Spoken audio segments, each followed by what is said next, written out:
This is the Coach Bryan Moore Show with Opelika head football coach Bryan Moore.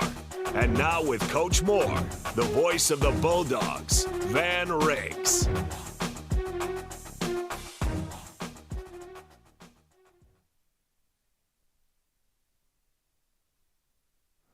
Welcome in on the Bryan Moore Show. I'm Van Riggs. We're joined up with some special guests to kick off the show this week. We've got Kourtney Hughes and Kade McGee joining up with us. And what an exciting game last week for the Opelika Bulldogs. A huge win over a really good Dothan team inside Bulldog Stadium. Another exciting one, another tight ball game. And we'll bring in Kade McGee, who's in charge of athletic performance here at Opelika. And, you know, Coach, we've been so good down the stretch winning these close ball games. I think a lot of it has to do with conditioning and these guys being up to the challenge late in the ball game. Talk about your role as athletic performance and what you do with these guys.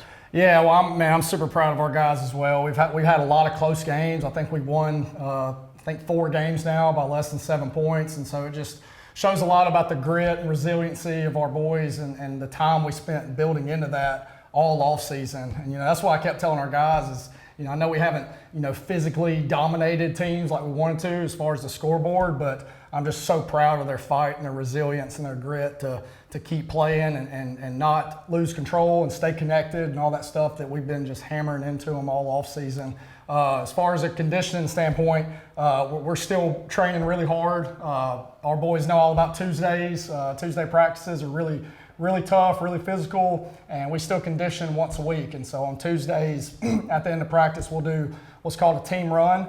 And it's really short. It's not like long distance by any means, but to me, it's football. We get out there and we sprint full speed for 10 to 30 yards, and we get a 20 to 30 second rest, and we just hit that at the end of practice. And I really think it has helped and made a difference. And I appreciate Coach Moore buying into it and being up for it.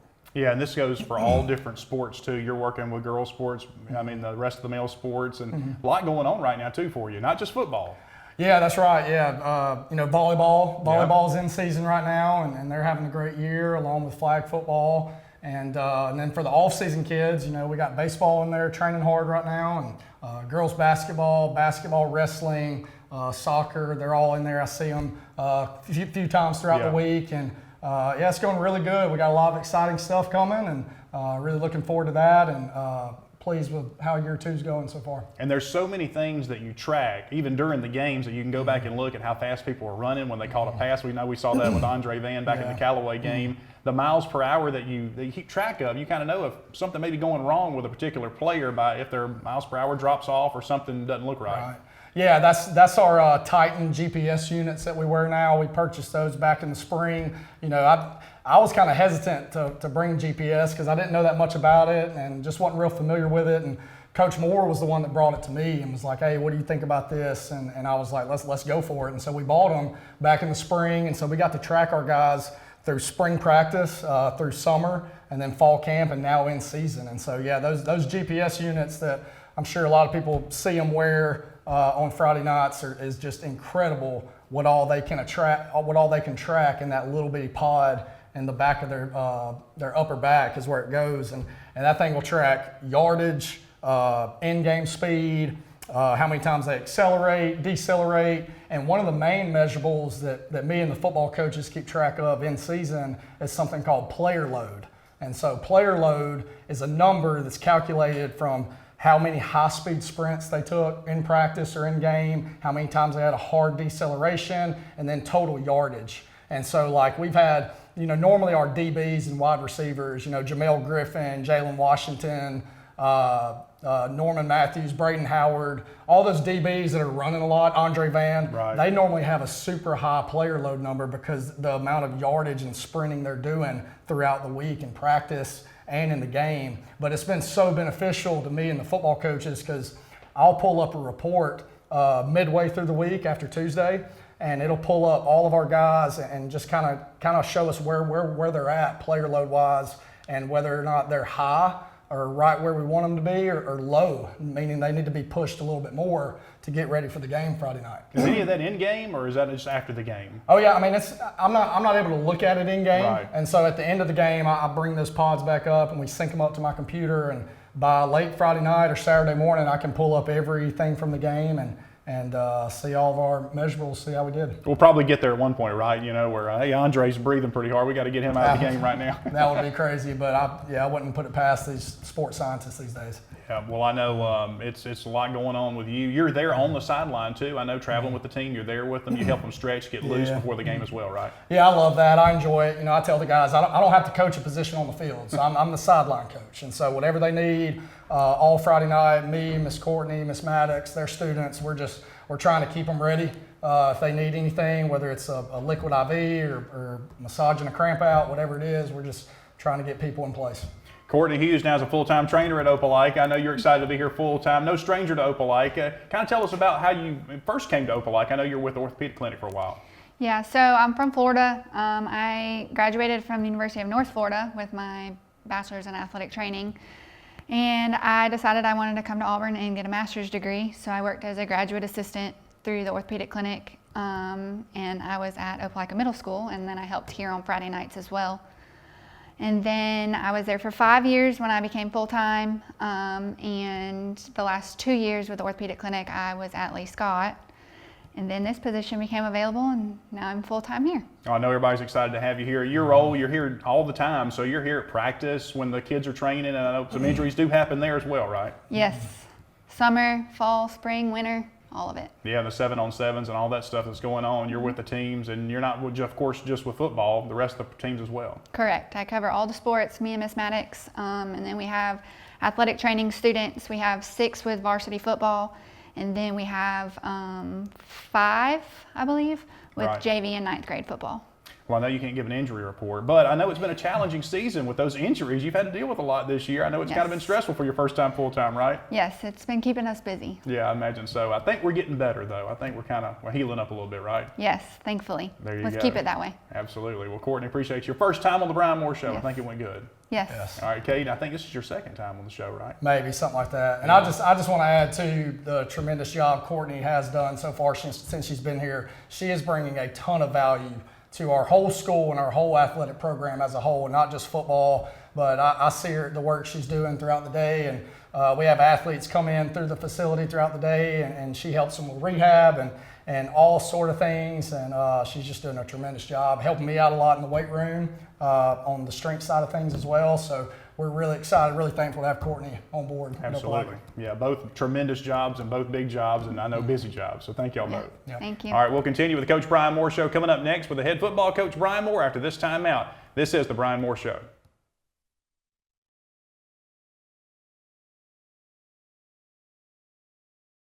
Welcome back here on the Bryan Moore Show, along with the head football coach, Bryan Moore. And I want to thank our sponsor, Glenn Smith Chevy GMC in Opelika, exit 62 off of I-85. Get ready to smile. And, Coach, we were smiling after Friday night.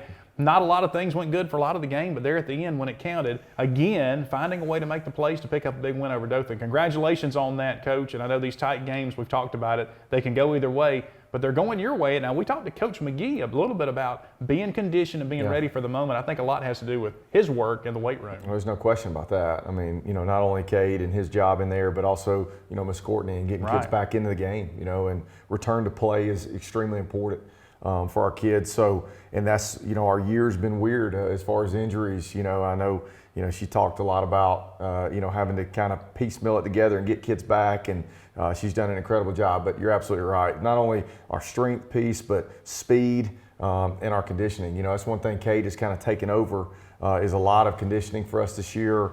Running guys at the end of at the end of the game or into practice, and kind of really pushing us in our data too. Some of our Titan data that we're using. It was really cool, and I don't know if you mentioned this, but the Pike Road game and the Tuesday practice to follow, the numbers were identical. So like what we're doing in practice on a really tough Tuesday, a long Tuesday, is adding up, and I think it's leading to these fourth quarter comebacks. Hopefully we're going to get to a point where we're winning by 2 scores at some point and having a halftime lead and that sort of thing. But I'll tell you this, we've had some this year that I felt like, like Ben Russell. We won the game, but I didn't feel good about it, how we played in parts of it.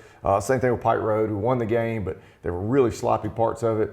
The Dothan game was the first time I thought that we did some things really well, that we made, our coaching staff, Coach Massey and Coach Atkins both made some really great adjustments. I mean, really, their first 2 drives go and score. They're up 14-0. We haven't done anything offensively, shot ourselves in the foot with some penalties and the things that got us out of plus territory. But for our coaches to adjust and our kids to execute those adjustments and buy into that, I thought speaks volumes for our guys. And to me, that was one of my top games, that I've been a part of, just because, it's, we didn't lead all game. There's less than 2 minutes. We take a 10th grade quarterback that at the start of the year was our 3rd string quarterback. He throws a 45-yard bomb that turns into a 90-plus yard touchdown reception for Andre Van. Just a lot of good things. And then how we finished, Van, like we scored that touchdown. We knew we were going to go for 2. Blake throws a little pop pass to Oriola, which early in the year against Ben Russell, we didn't get that. It wasn't an exact play, but similar in how we were trying to work that. And then we kick it off into the bleachers after a penalty on them. We get a 4 and out, and we're able to kneel the ball. So in those last 2 minutes, we controlled everything that we could control. We executed everything for, every single day that we have practice, we have end of the game stuff that we do. So we go through segments of practice where we're working on, last play from here, or field goal here, or, there's 12 seconds on the clock, you got to rush your field goal team out there. So we do all kinds of stuff, and it showed up Friday night. So again, couldn't be more proud of the group and excited about playing again Friday. Yeah, your defense comes up with a big stop on the goal line. They got a penalty that backed it up. It was a 4th and 6. You tip a pass and bat it down. It had been killing you all night long. The quarterback kind of crouching down. Somebody's open, but you got to stop that run. But your defense only gave up 14 points. And one of the lowest offensive scoring outputs for Dothan all season. And rushing, too. They were less than 200 yards rushing, which was really exciting because they had 600 yards rushing against Enterprise. I think 400 against Carver, too. Right, and that's what they do. And so just really, really proud of our guys. You mentioned Trey Stone. I mean, look, and I texted with his dad, and I just said, look, there hadn't been a kid on this team that I've been harder on than Trey, because I realize his potential. I mean, Trey's a Power 4 guy, man. Trey is a really good football player. And the speed of the game early, being back in 7A, for him, I think he kind of, felt his way through that, and now he's becoming the guy, not only from a playing standpoint, but also a communication standpoint, the way he's leading. With LaKedrick out, Trey had to assume more of a role as far as the leader of our linebacking group. And so not only him, but Elijah Oden and Caden Harris too. But just really proud of our kids. Night again where we're missing 2 box players with LaKedrick and Carson Riddle out. For Money and Josh and Jay Holloway, the 10th grader, Malachi Grant, the 11th grader that's new to the position, slid in from defensive end to come in there and hold up against that was something to see. So, yeah, I'm just extremely proud of them. And you're right, to take the information through the game and then Trey to bat that ball. They had already hit that pass 2 or 3 different times to 10, and for him to knock it there, and then Braden Howard for the 2nd week in a row to end the game with the interception. Man, just really proud of our defense. And then obviously the goal line stand, man, was incredible to get our offensive ball back.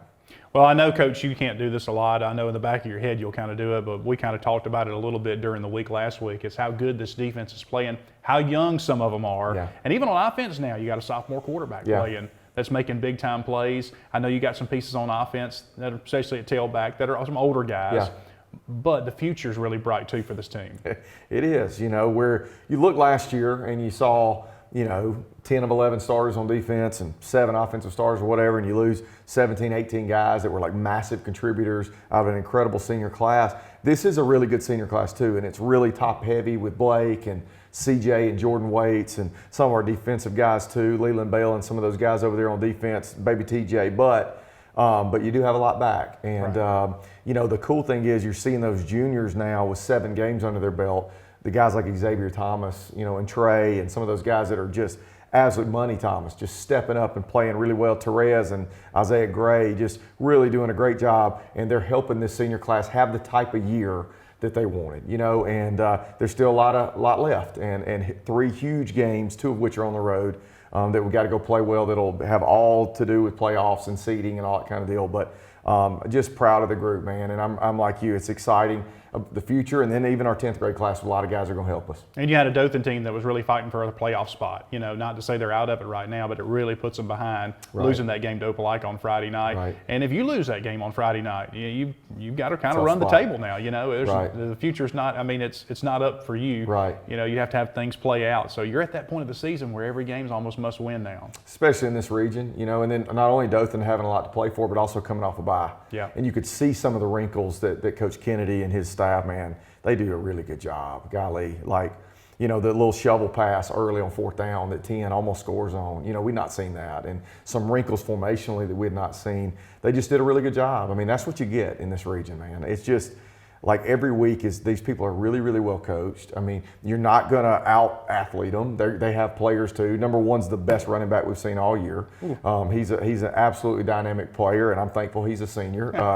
Two, the quarterback had been banged up, but was able to play in this game and is a 3-year starter in that position. Yeah. So, and Coach Kennedy said they're really, before the game, he said this is one of the best offenses I've had. I don't think he played the entire second half against Carver the week before, right? Absolutely. Or 2 weeks back. Most of the game, really. I think he played somewhere through the middle of the first quarter and came out of the game, and he's a difference maker. I mean, any 3-year starter at quarterback is a difference maker. And so for us to fight and to really hold them to those 14 that were early in the game, and we scored, it didn't feel great offensively, Van, but we only had 7 possessions. We scored on 4 of them. And the 2 of them we didn't execute. We had the ball in plus territory, didn't finish, had a penalty we can't have happen, a discipline thing that we've got to correct, and we dang sure have this week.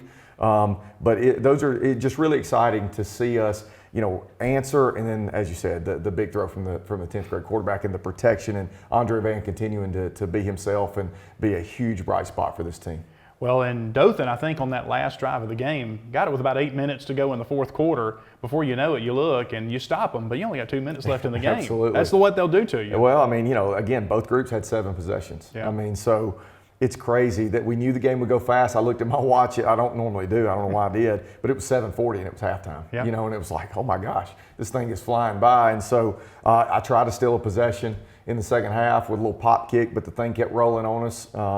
Good job with Reese doing that. I wanted to be aggressive in the game. They tried to be aggressive with a fake punt, and C.J. Johnson just swallows it up. And they were trying to throw a little wheel route, I guess, out of the backfield, and C.J. just grabbed the guy and basically behind the line of scrimmage said, "You're not going anywhere." And that's one of those guys play special teams, though. Yeah. And it was the first time this year we've met every special teams goal. Out of the 10 goals, we met every one of them. Reese was perfect on the night. He punted. We had 1 punt, punted it really well inside the 10. So again, just a good night for us, and just pure joy for our players and our coaches after the game. Take us through the 4th down play. I'm sure Tracy can roll it in here on the footage, but I know Witt drops back. He's got to have some time too to have this pass play. Yeah. And Andre, you may not be able to see it on this shot, but the way he can burst, I mean, the way he put a move on the sidelines and outran the defender to get as open as he did was remarkable. Well, and truthfully, a couple plays before, we had missed the post. And Andre was open on the post route, and Dothan, they are what they are. I mean, they're going to play man coverage. And it was back-to-back plays. It was. After a timeout. That's right. And so, we said, look, we like this matchup with Dre, and we ran a little double move, and he had to have the time. You're right. Yeah. And you see, they pressured. Our backs picked it up like they did all night. Our offensive line has gotten so much better over the last few weeks. I don't know what it is, but I need it to continue. We guys that have been around football this long, and have watched it for a long time, they understand that offensive line play is just slow. And as the season wears on, those guys just get better and better, communicating and working and executing together. But it was great to see. And then Witt just held it, and Witt steps right into the linebacker and just takes it right in the face and throws that ball. That ball's 45 yards on a rope. Yeah. And dead stride. And that's why Andre's able to score it. Yeah. And the other part, Van, we don't do anything crazy, right? We don't run on the field, we don't over celebrate, we don't have an issue there. Those are little things that I'm hunting for. The Callaway game, we didn't make a very good decision, right? And it backed us up. For the PAT, same thing. We needed to go for 2, right? We celebrated with our teammates, we ran back to the huddle, we executed the next play. That's growth. That's discipline. And I just really, again, proud of the offensive line and the execution of the entire 4th down play.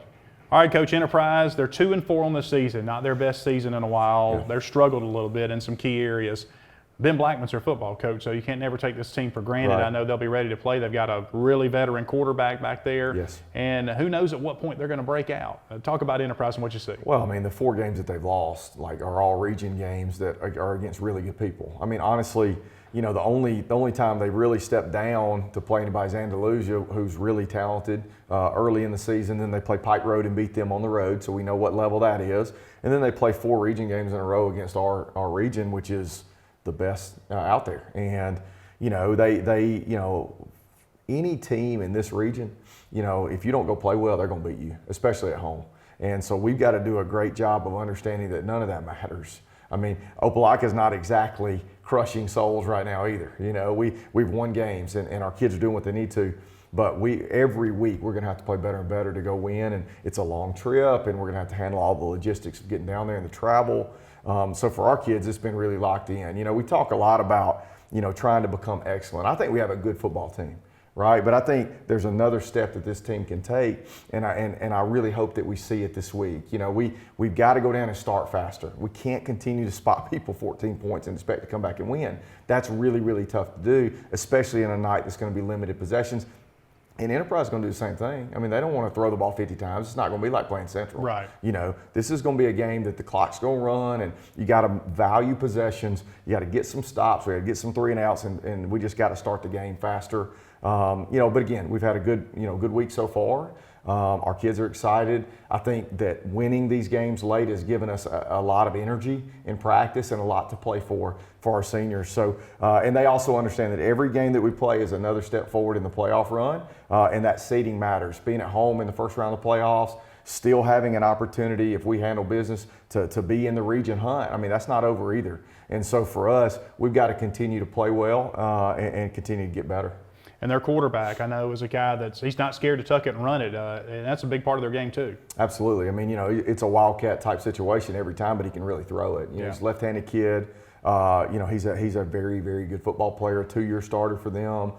He's very smart. He can handle a lot. But when the play breaks down is the biggest fear that we have, because that's what happened at Pike Road. I mean, the reason they went to Pike Road and won is because of that kid, because of the Q. I mean, he absolutely willed them to that win. Tough runs, physical runs, over and over again. And so if it's 3rd and 2, he's getting it, And so, again, we'll have to tackle well, tackle better, and be ready for a true dual threat Q.